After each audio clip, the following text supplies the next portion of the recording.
Don't give up. Again, if you want something, if you're willing to work for it, if you're willing to put in an honest effort, if you're willing to show up every day and you're willing to be all in, I promise you again, it might not be tomorrow. It might not be next week. It might not even be next year. But I promise you 100% your time will come and good things will happen. And far too many of us give up before we see the reward. We give up too early. And if we just had a little bit of perseverance, if we just worked a little bit harder and just took it a day at a time, our dreams would come true.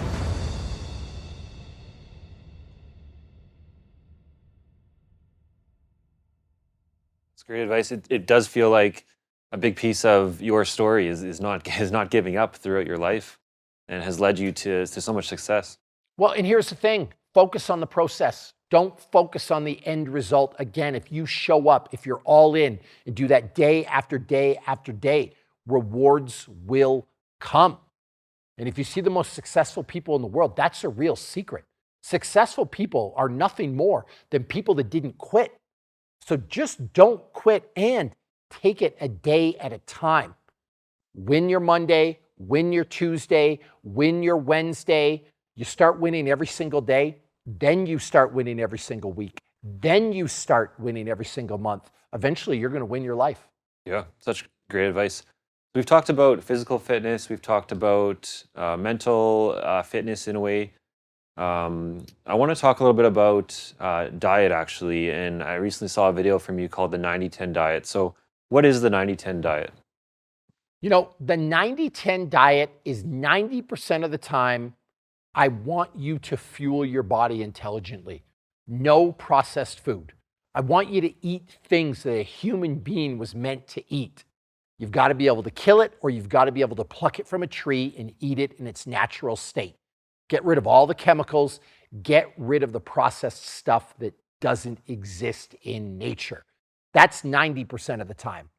10% of the time, because life is fun and should be fun, you can enjoy yourself. And if 90% of the time you can eat clean, you will see success. You will build muscle, you will lose weight, you will get shredded, you will be healthier, you will be happier. It's really that simple. So just 90% of the time, do the right thing. 10% of the time, enjoy yourself, have a little bit of fun.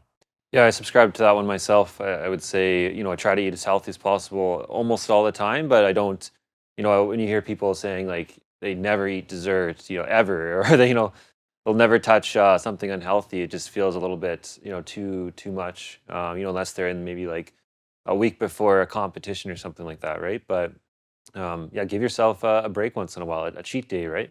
Well, it's also not maintainable. We're not here to be miserable. And so many of our cultural events, dinners, fun, family functions, they revolve around food.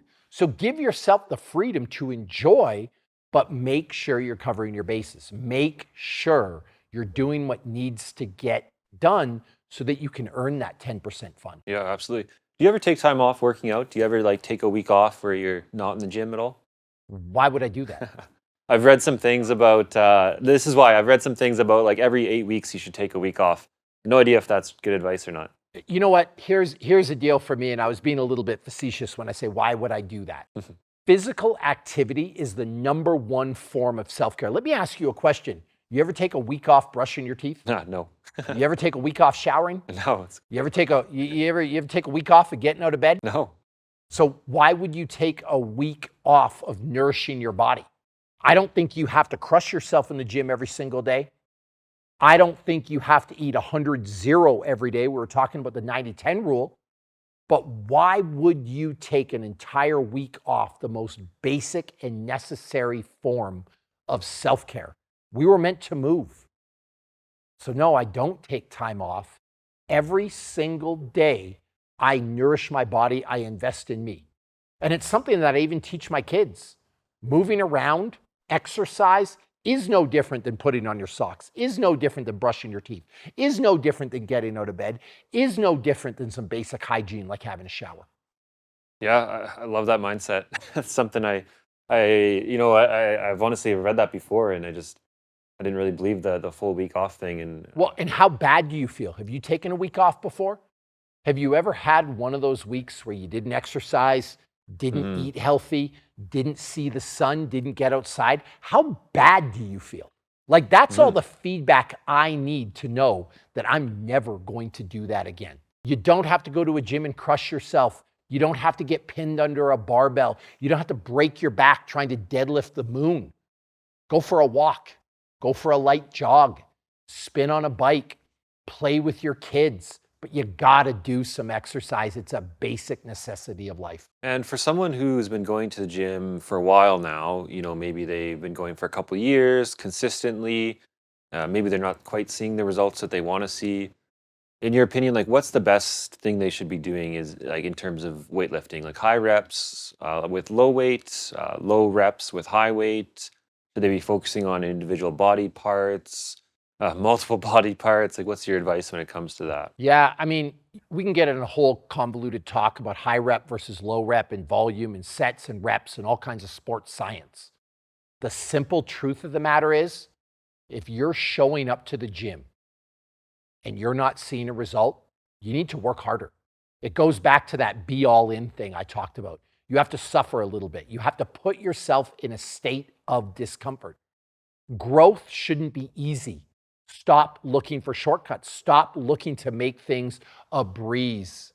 You've got to learn to suffer. You've got to put yourself in a bit of an uncomfortable position. And if you can do that, then the results that have eluded you, you'll start to see them. Yeah, 100%. That's a great answer. I want to go back to a little bit about your story. Where did the name Bobby Maximus come from? Because that, I believe, is not your real name, right? No, my real name's Robert McDonald, but every person needs to be their own hero. You need to be the hero of your own story. Nobody's coming to save you. Nobody's coming to help you. So a long time ago, I decided to be my hero. Bruce Wayne had Batman. Clark Kent had Superman. Robert McDonald has Bobby Maximus. I like that. Yeah, yeah. I've been trying to think of a new name for myself, but I'm working on it. I read something too, that another name or something about that you call yourself like kind of like a nerd when it comes to fitness. Is that right? Or Yeah, the world's most powerful nerd. And it okay. goes back to my life is so much more than working out. You see me in Men's Health. You saw me fight in the UFC. You see me at the Brazilian Jiu-Jitsu World Championships. But that's not my entire life. I love Magic the Gathering. I love Lord of the Rings. I love Star Wars. I'm really excited for this new Disney. I'm not trying to pump Disney, by the way, but this new Percy Jackson series. I'm on the edge of my seat, like trying to get to it. I'm going to watch it with my boys tonight. But those are things in life that really bring me joy, that really bring me excitement. This new Rebel Moon series by Zack Snyder is another one I really, really want to watch.